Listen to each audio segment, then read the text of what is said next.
You're listening to the Perth Property Show, Australia's only weekly property podcast by West Australian experts for West Australian listeners. Catch your latest episode every Monday at 7 a.m. Good morning, everyone. Welcome to the Perth Property Show. My name's Trent Fleskins, your host. As always, this week we have one of the industry's biggest heavy hitters. She sits right at the top of the pile in the Real Estate Agents Association, REIWA. Everyone listening to this podcast has heard that acronym many times and relies on that institution for so much information that we should all be super grateful for, given just how much we rely on it, but also the lack of information that the rest of the institutes around the state provide to their members. We are very lucky in Western Australia to have an institution like REIWA, and we're also very lucky to have someone like Cath Hart leading that these days as CEO. Cath, thanks so much for coming in. Thank you so much, Trent, and thank you for that very warm welcome. I've got so many questions I want to ask you today with regards to the impact REIWA makes as an organisation, and a little bit about the challenges we have as an industry. But the first thing I want to do, just like we did with Tanya, is talk about another trailblazing female in the industry that people can look up to on a daily basis, and talk about you and where you came from back in the day when you were just coming out of high school or graduating. I'd love to hear your story. Oh, thank you. Yeah, look, well, I'm from far north Queensland originally, grew up there and came down to Brizzy. Mum and Dad were real estate agents in Airlie Beach. I grew up travelling around with Dad to open homes, helping him to some extent on weekends, but I really got to see, I suppose... Helping without helping. Helping without helping, probably just getting underfoot, to be honest. Yep. But really got to see firsthand the hard work that goes into running an agency, especially Mum and Dad, just them with their team in a regional centre. So got to see that up close, and then we came down to Brisbane where I finished high school. I always wanted to be a journalist. I think at the time, Jana Wendt was on 60 Minutes and she was an iconic female journalist, and I really admired her and thought that sounded like a really good career. So Sounds exciting to be a journalist, doesn't it? Yeah, it does. The reality is less exciting, I've learned over time, though. Well, yeah, that's exactly right. Less glamorous. Much less glamorous. I was really fortunate. I managed to get a job as a print journo at the Courier Mail, which was the daily paper in Brisbane. And I think I started there writing for the arts pages, then went into general news and covered sport and business and politics over my career. But the thing about journalism that was fantastic and really great training was that, similar to real estate really, it's a really reward for effort based industry where if you pay attention, show up and try your best, you'll probably do okay, if not quite well. And you can be anyone from anywhere as well. So it doesn't really matter what your connections are when you go in. It's really about your ability to engage with people and build rapport and think critically about kind of current issues and find yarns, I guess. Well, yeah, that's right. I think when you're talking about the more you show up, same with real estate agents, for example, right? The more appraisals they do, hopefully the more listings they'll get and the more awards that come with it. I guess the more stories you follow up and the more articles you write, the more opportunities you get from that too.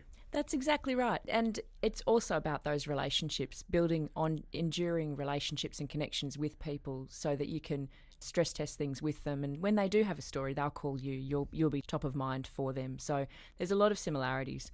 It was really interesting because it really showed me the importance of going to meet people in their own shop, in their own house, getting into their environment so that you can understand more about them. That was one of the real key learnings from that part of my career that I've taken with me throughout the rest of my career. I was really fortunate to kind of work in a few different places as a journo. Eventually I left the Courier and went to the Australian newspaper and went to the Federal Press Gallery and was lucky in terms of the timing. I got to cover the end of the Howard years and the rise of RUD, which certainly changed political reporting. It was the rise of social media in terms of political campaigning in Australia, and a really interesting time to be charged with creating the public record of what was going on. So you left the home state. I assume you've had to go to Canberra, right? That's correct, yep. For a young person to leave their state in the first place, that's obviously something that can be quite daunting. But then putting yourself right into the mixer with all those ministers, I guess you build a big contact book being a journalist in the first place. But I guess you're stepping it up, right? Getting into the press gallery. It was so exciting. It was such a great opportunity. I was fortunate because the editor of The Australian at the time was a Queenslander as well. He liked the idea Bit of a soft spot for another one. Yeah, in the that's group. right. Yeah, bringing another Queenslander into the press gallery to provide that perspective. So the gallery for The Australian, federal politics and listed companies are really the engine room of the Oz, I think, at that time, certainly. So it was a great opportunity. It was very sink or swim. I certainly learnt a lot and got to see politics up close at a time when there was significant change. And, it is true what they say, you change the Prime Minister and you change the country. How old are you at this point in time? I would have been in my late 20s at that time. And this is where I'm assuming there's some gaps that a lot of people will be wondering. How does a girl from far north Queensland who moves to Brisbane, doesn't get into real estate, firstly a real estate crazy state, and then goes to Canberra and ends up in Perth? Yeah, well, look, I was in Canberra for a while, as I say, for the change of government, then went to Sydney and covered listed companies. And from there, a role came up in Perth, covering extractive industries here, listed companies in the mining sector. And I thought that sounded like a pretty good opportunity. Is this still at the Australian? Still at the Oz, yeah. Yep. Had never been to Perth before, but put my hand up for the job and was lucky enough to get it and jumped on a plane and headed over on a one-way ticket. I do remember sitting on the plane and they show you that map of Australia with the arrow of, where you departed from and where you were going to. The flight path thing. The flight path, yeah, that's right. And I did have a moment thinking, gosh, it is a really, really long way from anywhere. Is this bravery or is this someone who's seeking a new adventure? What brings a girl who's always grown up on the East Coast to cross the state and set up shop? Look, it was actually around seeking adventure. I was ready for something different. I found Sydney's a tough town to live in if you're a young kind of poor journo. Can it be like living in a snow globe in a little way where it's all quite tight in and you feel there's a lot of pressure, a lot of noise? Yeah, that's right. And I think because I'd been covering listed companies, particularly extractive industries, I'd started to think more about Western Australia, and it seemed like such an exciting and interesting place, like quite different to anywhere on the East Coast. Well, I suppose at the time it was, right? I guess you're talking about 2008, 9, 10, 11, this sort of time where, geez, anyone should have wanted to be in Perth at that time. Well, it's interesting. I ended up coming here just in the kind of thick of the GFC. My editors in Sydney would say, we want to find a guy who's bought all the PPE in the world and it's in his back shed and he can't flog it now and his missus is really upset with him. And so I was like, okay, that sounds like a really pedestrian story. And I was asking around, and the feedback I got was really interesting from commentators and business owners here, which was that their view was by the time the GFC impacted Perth, it would be pretty much over and things would pick up again and that we were well inoculated from it. Well, clearly we were. Obviously, we didn't really have a GFC. We had our own cyclical hit that would have come through at a time, I'm assuming you weren't even in journalism by then. That's right. But I think WA, for me, has always been quite fascinating. And the longer I've been here and the more I've seen of it, the more interesting it is to me. A minerals-rich resource province such as Western Australia, we're so counter-cyclical to the rest of the economy nationally, but we're such a significant contributor. We have such interesting jobs here. We have such interesting industries here. And we're on the Indian Ocean rim. We're in the zone with some of the biggest markets in the world. So I think WA is one of the most fascinating places in the world. So yeah, it's good to hear an East Coaster saying those things. Can I ask, when you moved to Perth, where did you move to as a suburb? Did you rent an apartment? How did you dip your toes in the water? So many people is quite topical right now. This is a great question. So I didn't know, as I said, I'd never been to Perth before. I'd been living in a suburb called Annandale in Sydney in a one-bedroom apartment. And I thought, well, I've got no idea where I'm looking, so I'll just go by price. And so I thought, well, whatever I was paying in Sydney, I'll pay in Perth. Geez, that'd be all right. Yeah. Well, yeah, at the time it was quite busy. There was kind of 20 people queuing up to look at rentals. Probably the vacancy rate was somewhat similar to the low level it's at now. So I went and looked at this one particular apartment on a little road called Bindaring Parade in Claremont. And thought, it's quite a famous street. Yep. I had no idea at the time and liked the apartment, made an offer a little bit above the asking price, which was to the same amount that I was paying in Sydney, and fortunately got it. Couldn't move in for 6 weeks. Now, the apartment itself was kind of halfway along the street, and I hadn't gone any further than that. So I thought, went back to my service department, and a few weekends later I thought, well, I should go and get to know the neighbourhood. So I kind of went and had a look at, went to the apartment and thought, oh, yeah, that's that there, and thought, oh, well, I'll continue driving west, and drove, as listeners who are familiar with that part of the world will know, kind of drove another couple of 100 metres west and got to Devil's Elbow, went round the corner and thought, oh no, what have I done? I think I've probably just moved into the most expensive suburb in Perth. You're literally a couple of 100 metres away from the apartment building I'm assuming you're talking about. You are right in the middle of Peppy Grove. It doesn't get any more expensive. The coffees, luckily for you though, aren't 5 times more expensive than here in the rest of the city. But look, I guess it's an opportunity to enjoy by virtue of the price point there. Some fantastic views along the river. Some fantastic amenity towards Cottesloe. Claremont, it's not that bad to hang out in as well. Look, it was a very, very beautiful part of Perth to kind of begin my connection to the state.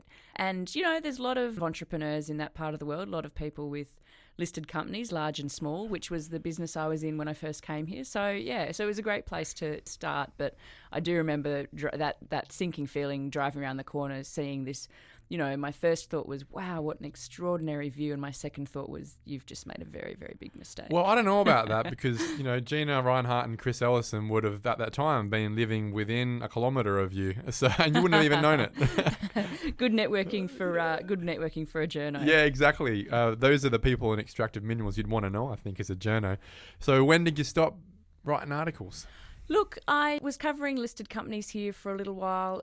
It is, I have to say, pretty challenging with a 3-hour time difference and a deadline. And an opportunity came up to work for a state minister, treasurer at that stage, Troy Buswell, who I'm sure, Very famous name now. Quite a notable name these days, quite notorious in some corners too. For me, the opportunity was really around transitioning into working for government, helping them shape communications. I worked with Troy and then subsequently with the former Premier Colin Barnett to shape the communications around their budgets and obviously their day-to-day media presence as well. So it was a big transition from journalism, but certainly fascinating, and learned a great deal, both about media and communications and kind of public relations. But again, it just helped extend that fascination I have with Western Australia. I got to kind of see how those decisions were made and learn a lot more about the state. Those machinations, I guess the nuances of where the power brokers sit, you would have learned that firsthand, I'm assuming. Some very cool secrets you'd know that not many people would know about how the world works in Western Australia, even those people that have grown up here for decades. Oh, look, I mean, I don't know about that. I mean, I think it's always been interesting as a journo and in Canberra as well, and even Brisbane, just observers of politics who see how public sentiment shifts, who see how parties' sentiments about their leaders can shift as well. So I think for me personally, my training in journalism, I guess, gives me a perspective that these are all people businesses. So if you're interested in people and curious about people and listen to what people are saying, you can kind of do reasonably well. But that is really critical for understanding, I suppose, how a power works. Well, when you think about the shift we've had these days, we're probably many, many, many years away from seeing a Liberal government ever rise to power again in Western Australia. And I guess the communication piece about how they communicate the Liberal Party, but also the Labor government now, that balance will be very different to what anyone's experienced for many years. The state of play in WA at the moment is fascinating. But the thing about politics is things can change. As they say, a day is a long time in politics. I think certainly the influence of this Labor government will be felt for a long time. I think the electorate would like to see, when you've got significant power and few impediments to implementing your agenda, I think the opportunity is there to be bold and be visionary and make a huge difference. Make a difference, and in a state like WA, there's just lots of really exciting opportunities that we can get after if we have that political will from the highest levels. I think there is. When I think about the nation-building projects that have, things like MetroNet, there's certainly a runway there for multi-term projects. You see a lot of governments, they'll build just enough freeway for their term or just enough lanes on the freeway for their term, and the next guy has to deal with the next. You think about the position they're in now, they can be planning for the next decade or so, which can really make some generational change, especially when it comes to amenity, which has obviously a big effect on our property market. 100%. And that sound policy thinking, I think, saw WA launch the Infrastructure WA strategy, which is those projects which see through the political cycle, which see through multi-term governments, so that we can be kind of having, regardless of what side is in power, we have our eye on the prize for making WA a better state to live and do business. Obviously, Mr. Barnett had his time. Mr. Buswell had his time. What was the next step for you after that? I left the Premier's office to go and have my second child.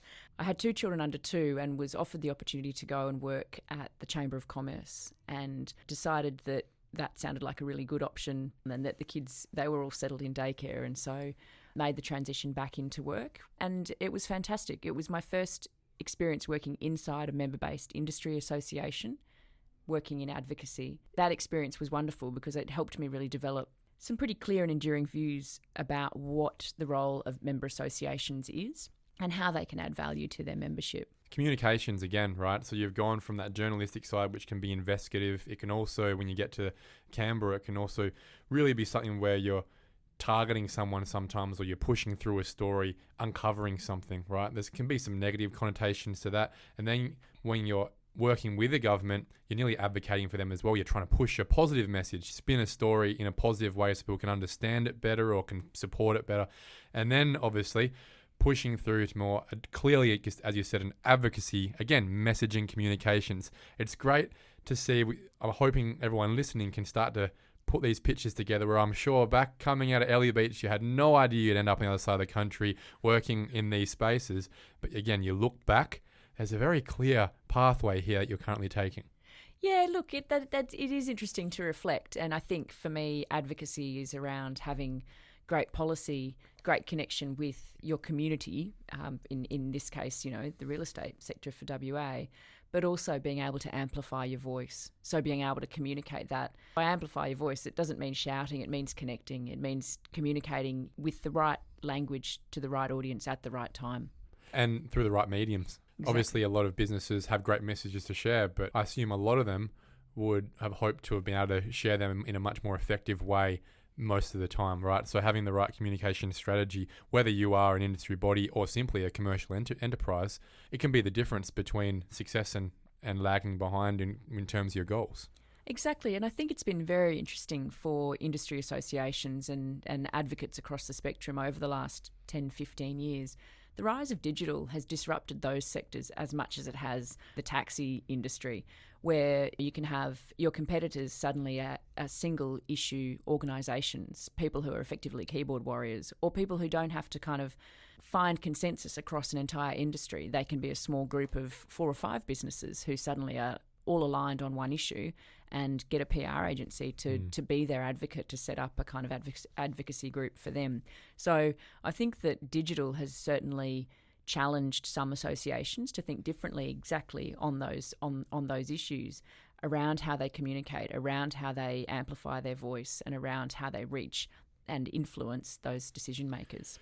And that obviously is very relevant with the way that REIWA communicates these days, which we're going to segue to pretty soon. Is HIA wedged in between these two positions? Correct. That's right. Yeah, that's correct. The job was advertised to take over as Executive Director of HIA, the Housing Industry Association, which represents the new build construction market, exclusively focused on residential. So I put my hand up for that gig and was fortunate to be the preferred candidate, and was incredibly fortunate in terms of the timing. I think I started there in November 2018, which gave me till early 2020 to get my feet under the desk and learn the ins and outs of the WA resi construction market.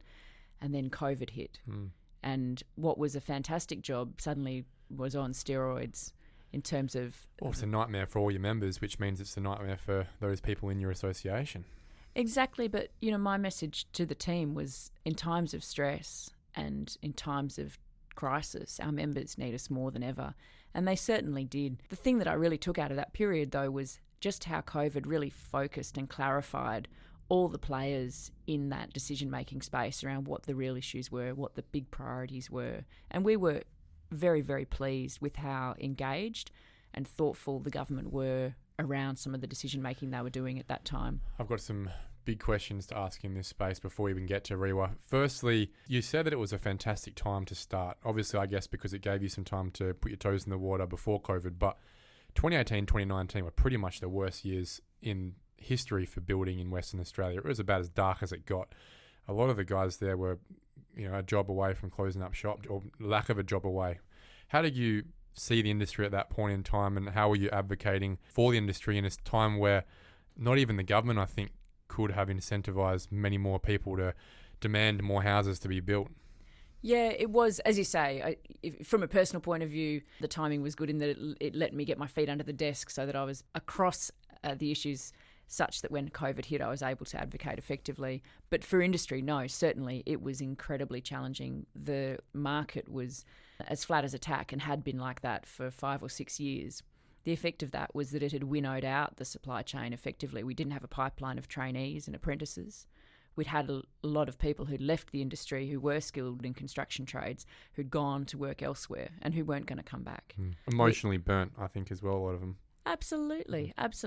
And, we'd had suppliers who just shut up shop because they didn't need to service the WA market. The most diabolical stat that I can recall was that detached dwellings got down to 10,000 starts. Our long-term average is 22,000 starts. So that just is kind of example of how dire it was. Well, recent statistic that you guys reported at REIWA was that in the March quarter, and I'd love to see the June one, I'm sure you've got the data you can show me at some point, but in the March quarter, we sold 893 plots of land in a quarter, right? That would extrapolate out to less than 4,000 plots of land, which you got to build on those, is less than 4,000 starts in a year. I have to ask, this is me jumping the gun here, but should the alarm bells not be ringing for the HIA, builders in general? Obviously, they're very distracted right now trying to get everything they've got sorted out and built in a remotely acceptable time frame, but surely that pipeline is absolutely falling off the cliff at the end of the year. That's been the big question from the day the grants were announced. The discussions also began around whether this just created a hollow log and brought forward a whole lot of demand, and then vacuums everything the next 4 years up in. Yep. Yeah, that's right. And I'd say I don't know. I don't know. If I did, I'd kind of be also guessing the lotto numbers. But I think builders at the moment are very focused on completions, just getting the projects out of the ground. There's still supply chain issues. There's significant cost escalation, as we all know. But the sales are still happening. There's just this kind of natural capacity constraint, I think, is what we've learned in WA, that our labour market can only service kind of a certain number of builds at any time. It'll be interesting to see what happens over the course of the next 12 to 18 months in terms of interest rates and how that resonates here, and whether we see investors coming back into this market. Because, the truth is, WA, we've got the lowest average median price, some of the highest wages and great rental returns. Highest affordability. You've noted so many factors that will affect how the building industry survives, because it's great to see most of them have survived the last 2 years when we thought this is when they're going to fall. But there's probably going to be that lagging tail of it at the end of the day, where a lot of builders are staying alive by the next deposit for the next contract, right? That's keeping the cash flow running on the existing projects until they can get to the end. I'm concerned that it's going to I'm concerned, but also seeing an opportunity in the market the same way Nathan Blackburn spoke to in the last few days, reported by Business News, where he's seeing there will be a light at the end of the tunnel for costs coming down in the next few months, right? And I've been saying that for the last few weeks, is that if the land sales numbers is half of what chronically low was before COVID, half of that, then the brickies are going to be knocking on the door at the end of the year. Prices have to start coming down, which is the sort of time where you start to see opportunities come up for those people who have been waiting to build. Also, the apartment industry as well starts to maybe see some opportunities on cost decreases. But further to that, building companies are probably going to have to start spending money marketing again. They haven't done that for a few years. But as you said, it's not only a demand constraint where people are probably a bit nervous to even talk to a builder right now because they're not sure if they'll be around 6 months from now. But there's also the same side where the builders aren't asking for the work either. They're just trying to get what they've got done. Yeah, look, I'd say from my perspective, anyone who was in the building game at February 2020, just before COVID hit, was running a very good business because they'd gotten through the valley of death of the past 5 to 6 years. So they'd really run the rulers over those businesses and made them as efficient and effective as possible. So I think that WA builders are quite resilient. It's an interesting market here. So, apparently, the top 6 or 7 builders here represent about 60% of the activity. On the East Coast, the biggest 6 or 7 builders represent about 20 to 30% of the activity. So a very consolidated market here. Yeah, their focus is on getting projects out of the ground, dealing with those labour and material issues. It's a tough business, fixed price contracts and dealing with the kind of massive cost escalation that everyone's experiencing. Yeah. That's a tough game to be in. I'm pleased that we haven't seen builders falling over, and I think it is, a Are you tribute to that. surprised? No, I mean, I think, as I say, they had to The become... ones that were left were already pretty solid companies. They had to be very robust to have gotten through that really challenging time. I remember speaking to some of the GMs at some of those bigger companies we'd all know the names of at the time. And when the grants came out, they were saying we were already sort of recovering at that point in time. It would have, the grants sort of would have helped a little bit, but this amount of grants has really caused some structural issues. Looking back yourself, I'm assuming the commentary would have been, we welcome these grants, this is fantastic, thanks a lot. But looking back, are you thinking that it was possibly too much of a sugar hit and has structurally had negative impacts? Or do you think overall we'll look back and go, it was a good thing?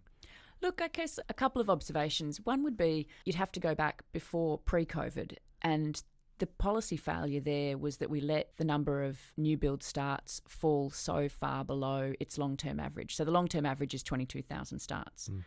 There should have been alarm bells ringing at about 15, and that's the time that you would look at putting, money into social housing, like stimulating the building market through social housing builds, or even that would have grants been the there. cheapest time for the government to build it, right? And They now look at it. Yeah. Exactly. So I think, we've got to take a longer view, and that's probably the policy failure, because that's what made it so hard to adjust to that kind of surge in demand, that we'd win out industry. We didn't have labour. We weren't set to kind of flex up.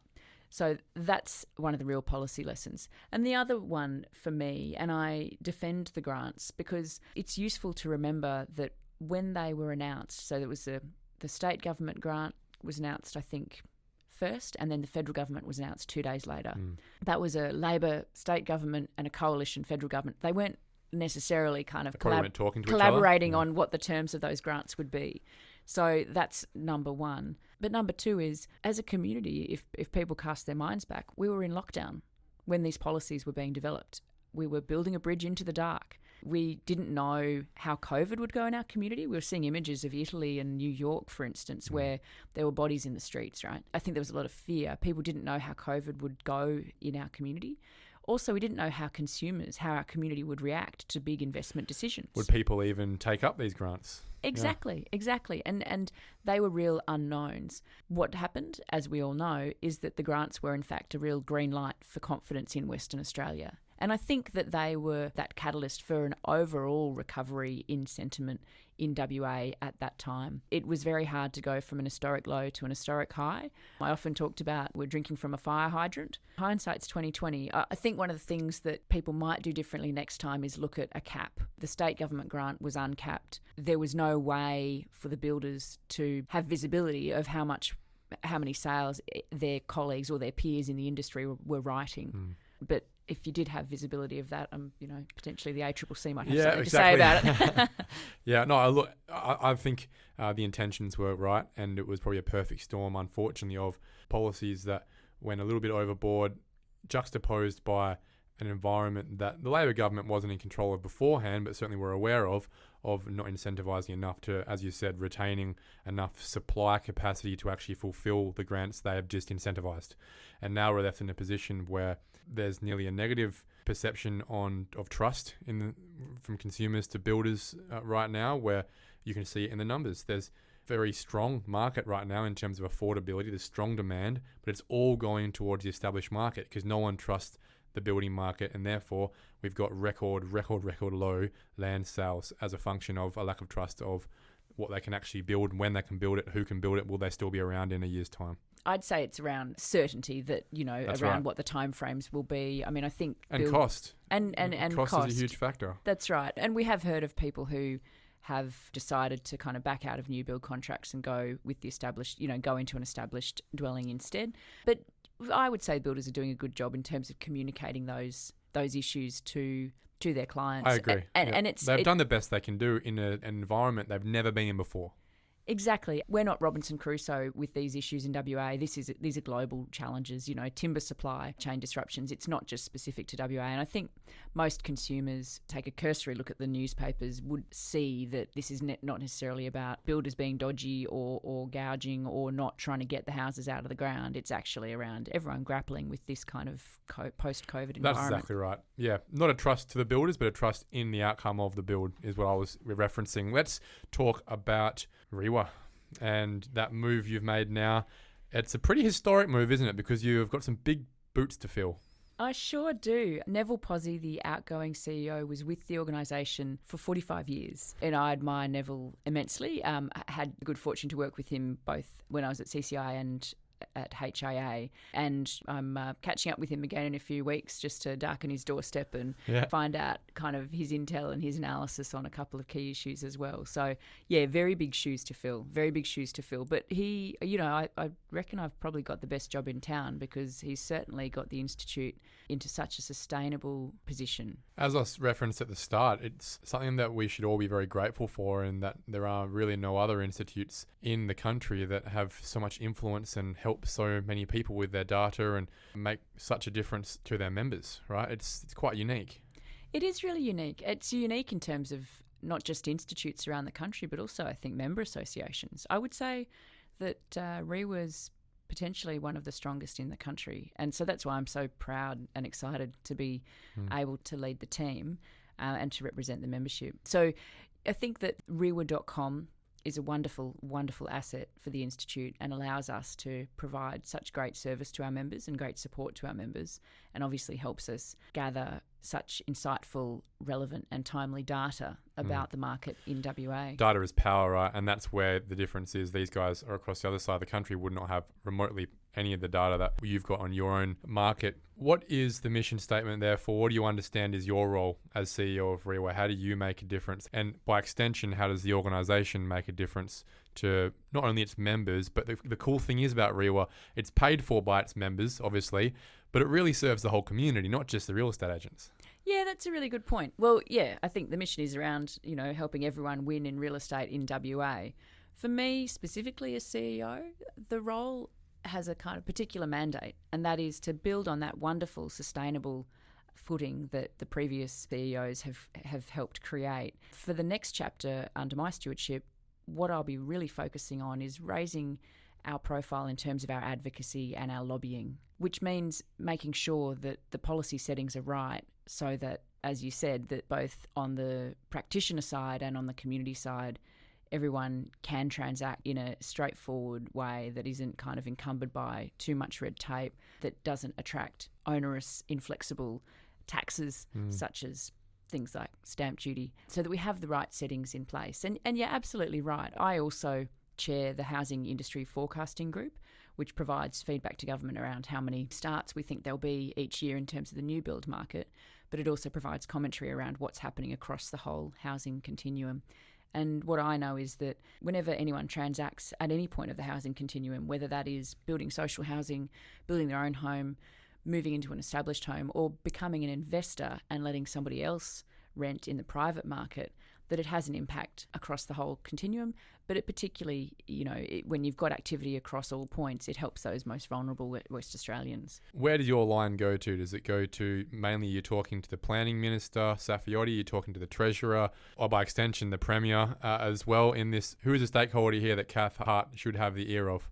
Look, we talk to all of government. Our key ministers are probably the Commerce Minister, Roger Cook, who has carriage of the relevant acts for the real estate sector and in particular consumer protection. Obviously, the Residential Tenancies Act review is underway at the moment. Well, we have to talk about that in a minute. Yeah. And then the Treasurer, who is obviously at this stage the Premier as well, the Minister for Communities, Simone McGurk, and Minister for Housing, John Carey. We work with them closely. But equally, as you said, our data is really rich. So we kind of also share insight and data with MPs on an electorate by electorate basis business as well. That's really helpful. And look, it can't hurt, can it? The more data they've got, the better decisions they can make, whether they're talking directly to you guys or not. How is your job different to Damien Collins' job at the moment? He's the president, obviously a bit more of a head of state style job. I'm assuming you hear a lot from him in the paper, on TV, those sort of things regards to updates on the market. How does your job differ there in terms of your influence at the top of the body? Yeah, so Damien is our president at the moment, so he's effectively chairman of my board, and his term comes to an end in October, and at that point we will transition. So the CEO, me, I will become the media spokesperson for the organisation in the majority of forums. The president still retains an incredibly important role representing the practitioners in industry, though. So I'll certainly be in lockstep with whoever the next president is. They'll continue to kind of participate in our advocacy meetings with key stakeholders, and also to do commentary where it's relevant. So that'll be a bit of a shift that happens as well. Yeah, that sounds like a massive shift, because we've heard a lot from him. There'd be thousands of media segments in the last few years that Damien would have spent so much time on.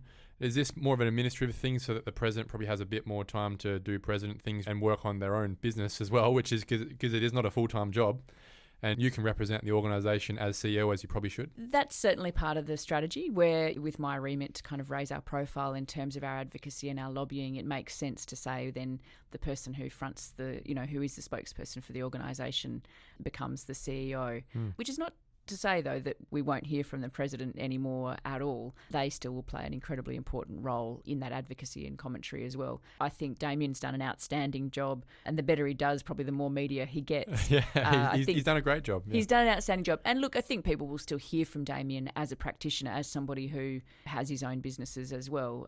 But yeah, from REIWA's perspective, that's kind of a shift that will happen as part of the the transition to a new CEO. I've been very thankful to have a few months to get my feet under the desk and work out who's who in the zoo before that kicks off. But I'm also really quite excited about it, because it comes at a fascinating time for WA. Oh, it does. There's fantastic opportunity here to make some positive differences. So let's talk about the first one, which is staving off what the hell is going on with the Rental Tenancies Act. How did that get to this point, Cath? Oh, look, I don't know what went before me. We're really concerned about it. Happily, we met with the Premier and Minister Cook recently and shared with them our concerns. And our concerns are really that whilst some of the proposals are well-meaning or well-intentioned, that they'll have unintended consequences of actually harming the most vulnerable people in the community, the very people that they're notionally designed to protect. They seem like they're written by people who have never owned a property before, understand the dynamic between landlord and tenant, as if the landlord's some big bad person and the tenant's always the victim. The data shows that 90% of property investors are just mum and dad investors. That's right. This is their retirement fund. They're teachers, they're doctors, they're FIFO workers. These are not large corporations that need to be held to account. So it makes me wonder, how does it get to a point where people have sat around the room at Department of Consumer Protection in the first place and thought this is a good idea, and then gotten all the way to here? Yeah, look, I think the proposals have been developed by looking at other jurisdictions. We've seen this come in a couple of other states. We think about Queensland. What a debacle that's turned out to be. Well, and I think that that's part of the opportunity for Western Australia, is to learn what has worked and what hasn't worked. But to your question, where has this come from? I think that people have looked around the country and gone, okay, well, we can propose these things here. Our job as an institute and advocates is to say to the decision makers, which is the people around the cabinet table, look, you may well consider these proposals, but what you need to know is that here's what we understand the impacts to be. And so I'm very proud that REIWA has invested in the synergies report that we did around what the economic impacts would be. And we did, as part of that, we did a survey. We got 7,000 responses from people who own an investment property in Western Australia. And I was shocked, by the quantum, very pleased and surprised at the quantum of responses that we got. But I was deeply concerned when we realised that the report showed that 61% of those property owners said they would be likely to sell that investment property if these changes came in. And that just tested two changes. That was around changes to no grounds evictions and allowing tenants to make so-called minor modifications without the approval of the landlord. And, there's many, many more recommendations. We just tested pets, those for too. example, is massive, isn't it? How can anyone be able to get about in an apartment without being held to check for bringing a Great Dane in the house? It doesn't make sense to me. At the end of the day, this is a mum and dad putting their financial side on the line. It is a business and investment for their little space there, and they cannot be protected. That's exactly right. And I think at the moment, you look at the rental vacancy rate is 1.1%. Yeah. And that's pretty much an all-time high for the last 4 years, right? So the thing that we need at the moment is to encourage investors into the WA market. Frankly, what we need most is people who are willing to own a house that they let someone else live in. We don't need to be discouraging them. We don't need to be, in a market too where you think prices are reasonably good, interest rates are rising. There's actually other factors that might convince an investor to sell anyway, That's let alone right.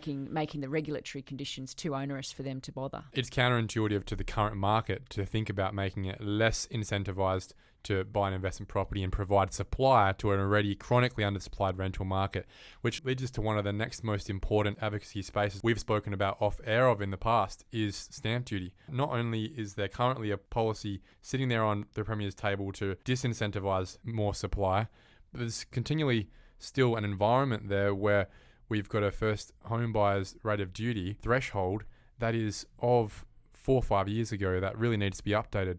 What's going on there? Has the fella had to listen to what everyone's got to say? Is he too busy, or is there a reticence to move in with the times? On stamp duty, I know it's been something that the Institute has long campaigned on. I know the Premier has ruled out reform in that area for the time being. I think it's certainly an opportunity down the track. But politics is always the art of the possible. So we'll continue to build the case. We saw, pleasingly, New South Wales come out and, they're looking at a model as well, which certainly will help us to continue to make the case for reform. And the new Treasurer, Jim Chalmers, federally, has also indicated he's got some appetite for reform in that space. And I know our colleagues at REIA, our national body, are also kind of leaning in on their Axe the Tax campaign. Our former REIWA president, Hayden Groves, is now the national president as well. It's quite convenient for us, isn't it? We're very, very well placed. So stamp duty is one of those things that, we will continue to campaign on. The prospect of that changing in the short term, I have to say, is limited. But that doesn't mean we back away from it. We certainly continue to make the case. These two issues here seem to me to be the most critical in that with the Tenancies Act reforms, if we can push back on most of these happening and put them in the bottom drawer, that will demonstrate straight away the difference in influence that REIWA has versus, for example, their counterpart in Queensland who obviously would have tried and couldn't get that thrown out. And the same space here is that going forward, reducing the barriers to home ownership. If you've got limited rental supply, you should be doing everything you can in the lower quartile of house prices to incentivize purchasing opportunities for those people who otherwise would have rented and go, maybe I can buy here. How do you do that? By increasing the breadth of what lower quartile looks like and increasing the threshold from 430 to our median house price. It is so logical to me. Look, that's right. And I think we often see where people have a prescriptive kind of threshold of 430 rather than as a percentage of a median or as a percentage of a moving market. Yeah, that's exactly right. Who decided 430 was appropriate at the time and is no longer now? And why at no point in time, I remember looking at an article, even sending it to you, it was the president back in 2006 who was suggesting this should be indexed to the median house price. We are 16 years on from that, and still we are stuck with a threshold that is $100 and something thousand lower than what the median is right now, which means there's a gap there. There's a gap there of people who would have had the ability to buy in that space, but otherwise do not because of the imposition of duty in that price point. It's a shame, in my opinion, and it needs to be fixed. I think that's right. And I think in WA, we're certainly well placed to kind of address some of these issues, given that we have such strong revenue streams from iron ore royalties in particular. This is the time where you build the extra hospital, you fix payroll tax, you fix stamp duty, those sort of things. This is the opportunity where it's ever got the time there. But anyway, we leave that to yourself, Cath, to continue to toil away with and hopefully for not too many years. Any other things on the agenda for REIWA to improve the lives of both its agents and the rest of us homeowners? There's a couple of other issues that I'm looking at the moment. One of the big things I've observed, and I think that is going to be a real personal priority for me, is around supporting members in regards to cybersecurity. We've seen a lot of cases lately around these man-in-the-middle scams where transactions are being intercepted. My observation is that there's a lot of underreporting because people are ashamed. We've seen it as in the settlement agency we have here at Strategic. We've certainly seen agencies who have been caught. Yeah, and talking to members, I've heard horrible cases of people. There was one transaction where $300,000 was intercepted. The other thing, though, is people don't really know what to do because it's a really fast-moving space. So we are looking at a kind of key partnership at the moment with one of the universities which has significant expertise in this area, so that we can scope out an industry-specific study, and also just helping members with basic templates around what your policy should be, what best practice should be, what to do if something happens. And I'm hoping we can roll that out over the coming 12 to 18 months because I see it as one of the biggest reputational risks for industry. The answer in the meantime is probably just education. There's a lot of agents you've got some agencies that are working at really high levels of technical support. And then you've got your mum and dad real estate agents who are still rolling off their Big Pond email account. I've seen that still, right? And so some people have already learned never put bank accounts in email addresses, for example, and in your signature, tell every single client of yours you never will. Unfortunately, others are still getting caught out, as you said. But I have seen it in our CPDs, so I'm pretty sure we should be learning about this on an annual basis already. Yeah, that's exactly right. And I think, there are people who still are unsure what to do, people who think that email is the best way to go. But we've seen invoices intercepted where they've even changed the phone number and they say, please call this phone number to verify the account details. But of course, you're calling the hacker. So it is a really challenging space. And talking to members who have been affected by this, it's very upsetting for them because they don't want their clients to have that experience. Yep. So I'm personally quite invested in supporting them through that process. And the other program we have that I really love is our Community Reinvest program. Tell us about that. It's a partnership that we've got with the Salvation Army. So members pay an additional $10 a week, so cost of couple of coffees, and it goes to the Salvos. And we've raised $1 million since 2013, and that really goes to our social license to operate, where we can help those people who can't necessarily move into home ownership yet, people who are vulnerable, people who are coming out of family domestic violence situations. That money to the Salvos makes a huge difference. We went and visited the Beacon the other day, which the Salvos run, which provides emergency care for people in WA, and it was really moving to see how the members' contribution makes such a big difference to them. So that's another program that I really love. And we also do tenancy training, which we haven't talked a lot about. I've never heard of this. Well, we provide tenancy training again through some of those shelters, and for people who are coming out of homelessness or who haven't never had a lease before, they've never had to do that, and to just explain, here's the practical ways for you to be a good tenant. At the end of that, they get a certificate that they can show to REIWA members who hopefully will recognise that and say, okay, this is somebody that, has done the tenancy training, who we can give them a crack, and help them into shelter. And I think that's really important. And we don't kind of tend to talk a lot about that part of what we do, but I'll certainly be highlighting it going forward because it's a really important contribution to the community. Look, I like to think that I know most about this industry, and I'd never heard of that program specifically. So it shows having yourself at the top of the tree as the mouthpiece should certainly help to get those good messages out there. And you're right. The reality is, a lot of members in REIWA have very privileged positions financially. They work bloody hard for it, but the fact that there is these programs to be able to give back, I think it's the right thing to do, especially in a time now where, ironically, there are more people than ever that are struggling at the lower end, when we're in a time where finally you'd think this industry is on the way up. There's still people getting left behind. So I love the fact that we're going to continue to talk about this going forward. A few years from now, what have we achieved, do you think, at REIWA as an organisation? What's changed? I guess technology is going to be a big part of that. If I can talk to the market as well, do you think this is a long-ranging cycle that talking to the people at your level on a daily basis is the feedback that there's confidence going forward? Look, we just had a briefing today from the Reserve Bank about the national picture and also the picture in WA. I still think I would prefer to be in Western Australia with the median house price of $530,000 versus Sydney, where it's 1.6 million when we go through interest rate rises, which look like peaking at about 3% towards the end of this year. I know where I would want to be putting my money. So I still think WA is well placed. There's not that frothy activity that we've been seeing. That FOMO feel, yeah. Yeah. Well, that's what I'm getting from the agents as well. I'm sure you talk to many on a daily basis. I'm sure you're getting the same feedback. That's right. But it's still ticking along. We're not back in the doldrums. It'll be interesting to see how things like international migration begin to play out for WA, and whether with the rate rises over east we do begin to see more investors coming back into WA. We certainly need them. So I still think WA is quite well placed. We've already seen activity coming off in Sydney and Melbourne, but here, it's been very stable. When you think about REIWA's reporting on transactions on a weekly basis, we peaked up at around 1,100 transactions for a few months early last year, and it's been very steady between 900 and 1,000 for a good year and a half now. And that, when you think about how that compares to the last boom, that averaged at 800 transactions a week. When I talk about how important REIWA is to the community, it's extremely important to me. My life is built around data, right? And I use this data every single week. How many transactions do we have representing demand? How many properties are on the market representing supply?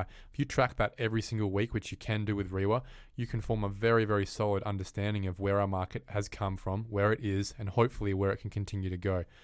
So supporting and leading a business like this, I just think would be such a rewarding job, Cath, and such an important job as well. Yeah, look, as I say, it's so exciting, and I do think that the opportunity for REIWA as an organisation and for our community is that we become some of the most influential and impactful advocates in Western Australia. I think we already are, and it's really what can we do with that going forward. Cath Hart, CEO of REIWA, it's an absolute privilege to have you on the Perth Property Show. I hope we can chat to you again in the future to just get some updates on where things are at. Thanks for your time. I'm sure that everyone listening will be absolutely buzzing to have had the last hour with you. Oh, thank you so much for the opportunity, Trent. I really, really appreciate it. Yes, and look forward to talking to you again. Thank you. Thank you for listening to another episode of the Perth Property Show. If you've only just joined the conversation, you can catch up by heading over to our website, perthpropertyshow.com.au, subscribing to the podcast, or joining our Facebook page. Don't forget to tune in next Monday at 7 a.m. for more expert insights, local analysis, and suburb spotlights. Happy hunting!